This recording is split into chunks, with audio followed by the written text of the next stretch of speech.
Case of a double in Miramar. Two people now behind bars, including a South Florida rapper. That's right, and take a look here just moments ago. In Miramar, a major development unfolded in the double homicide case tied to rapper YNW Melly, whose real name is Jamel Demons. Two individuals were taken into custody, including a South Florida rapper, and authorities released a mugshot from the Broward County Jail shortly after. As the legal battle intensifies, emotions are running high, especially for Melly's family. His mother described feeling devastated and powerless as prosecutors moved forward with actions that could potentially keep her son behind bars for life. Recently, prosecutors made a strategic decision to drop the witness tampering charges against Melly. The trial for those charges had been scheduled to begin in late January, but just before it was set to start, the state withdrew the case. According to reports, the decision was not necessarily a sign of weakness, but rather a calculated legal maneuver.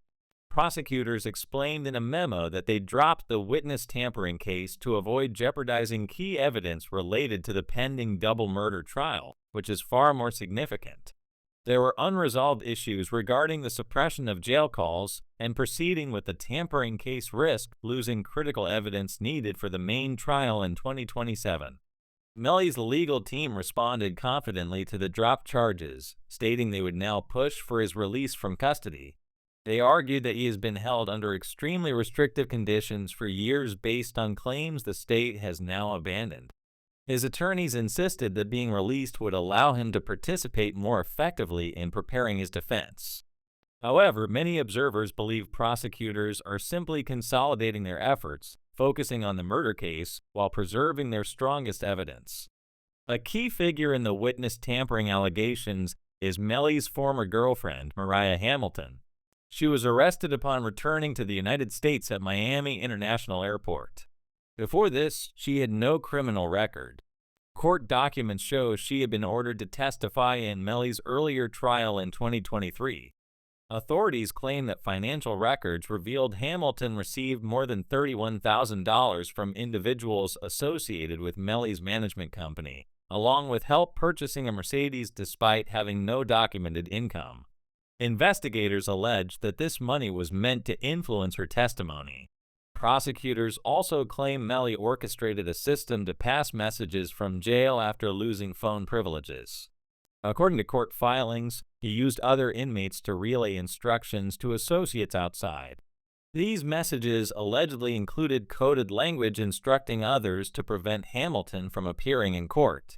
Notes, recorded calls, and surveillance footage reportedly show communication networks involving inmates James Howard and Terrence Mathis. Allegedly, even co-defendant Cordelyn Henry, known as YNW Bordelon, was involved in these efforts. Interestingly, years earlier, the father of one of the victims publicly claimed that Melly was using indirect methods to communicate, including coded references to celebrities. These claims resurfaced as prosecutors outlined their case. Despite the dropped tampering charges, the state's memo suggests they may still rely on the underlying evidence in the larger murder trial. Public reaction to the dropped charges was mixed. Melly's mother expressed gratitude and faith, stating that prayers had been answered. Rapper 50 Cent praised attorney Drew Findling for successfully handling multiple high-profile cases. However, critics argue that the dropped charges are simply a tactical retreat. The prosecution's case gained momentum when YNW Bordelon accepted a plea deal. He pleaded no contest to accessory after the fact and received a sentence that includes additional prison time followed by probation. As part of the plea, he agreed to provide a factual basis explaining what happened and how he helped cover up the crime. Legal commentators described it as a proffer, meaning Bordelon must truthfully outline events connected to the crime. By pleading to accessory after the fact, he effectively acknowledges that a homicide occurred and that he assisted someone afterward. Many legal analysts believe Bordelon's cooperation could be devastating for Melly's defense. After spending years awaiting trial and facing the possibility of life in prison, he may have chosen a reduced sentence in exchange for testimony. Some commentators describe this as a common strategy in serious criminal cases where co-defendants eventually cooperate to avoid harsher penalties. In response to mounting pressure, Melly's legal team filed a lawsuit against the Broward Sheriff's Office, alleging cruel and unusual treatment. They claim he has been held in extreme isolation, denied meaningful contact with family, and subjected to harsh conditions. According to the lawsuit, he has not been allowed phone calls or proper access to his mail for years. His mother publicly expressed anguish over his treatment, saying he feels scared and isolated. She criticized jail officials for operating without oversight and making their own rules. Reactions from the music world have been divided. Charleston White publicly stated that anyone accused of taking lives should not complain about mistreatment. On the other hand, rapper Boozy Bat has expressed sympathy for Melly's mother, saying he understands the pain of watching a child endure legal troubles and incarceration. During bond hearings, prosecutors revealed messages they claim show Melly admitting involvement in the crime. In one message, when asked if he was okay, he allegedly replied, "I did that," followed by a smiley face emoji. Another message reportedly referenced events shortly after the shooting. Prosecutors also presented evidence that Melly appeared upbeat and celebratory the day after the incident, despite the deaths of his close friends. Surveillance footage presented by the state reportedly shows Melly entering the back left seat of the vehicle shortly before the shooting. This detail is critical because forensic analysis suggests the bullets traveled from left to right, consistent with shots fired from that seat. The mother of one of the victims testified that her son entered the rear right seat, while Melly entered the rear left seat. However, Melly's defense team argues that the state's forensic case is flawed. They contend that investigators never recovered the murder weapon and could not determine which firearm was used. Without knowing the weapon type, experts could not accurately replicate ballistic tests. The defense claims this creates reasonable doubt. Additional controversy arose when authorities raided Bordelin's home and discovered notes detailing the positions and appearances of jurors from the first trial. The notes allegedly described where jurors sat in the courtroom. Critics described this discovery as incriminating and careless. The warrant stated that Bordelin engaged in misleading conduct intended to influence a summoned witness during the period spanning jury selection to the declaration of a mistrial.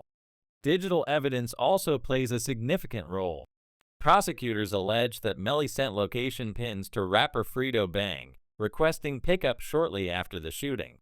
Data shows multiple location drops within minutes. Authorities suggest this contradicts the initial claim of a drive-by shooting. Additionally, prosecutors have attempted to link Melly to gang affiliations by introducing social media posts featuring him alongside Young Thug and referencing YSL. They argue that certain symbols and hashtags suggest gang membership, which could serve as an aggravating factor. Melly reportedly objected to his lawyer's strategy of fighting the inclusion of this evidence, insisting that the state could not prove gang affiliation. Further speculation emerged involving the late King Von.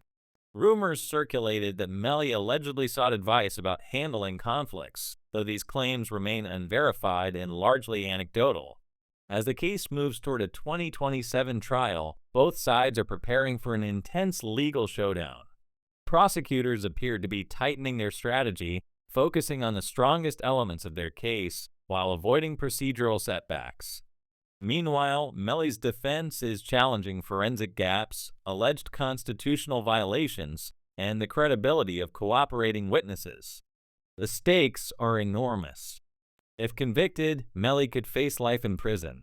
His family continues to speak out about his treatment and maintain his innocence. Public opinion remains sharply divided, with some convinced of his guilt and others questioning whether the evidence meets the burden of proof. Ultimately, the outcome will hinge on how jurors interpret digital messages, forensic findings, cooperating testimony, and allegations of witness manipulation. With former allies now potentially testifying against him and prosecutors consolidating their case, the upcoming trial promises to be one of the most closely watched proceedings in recent hip-hop history.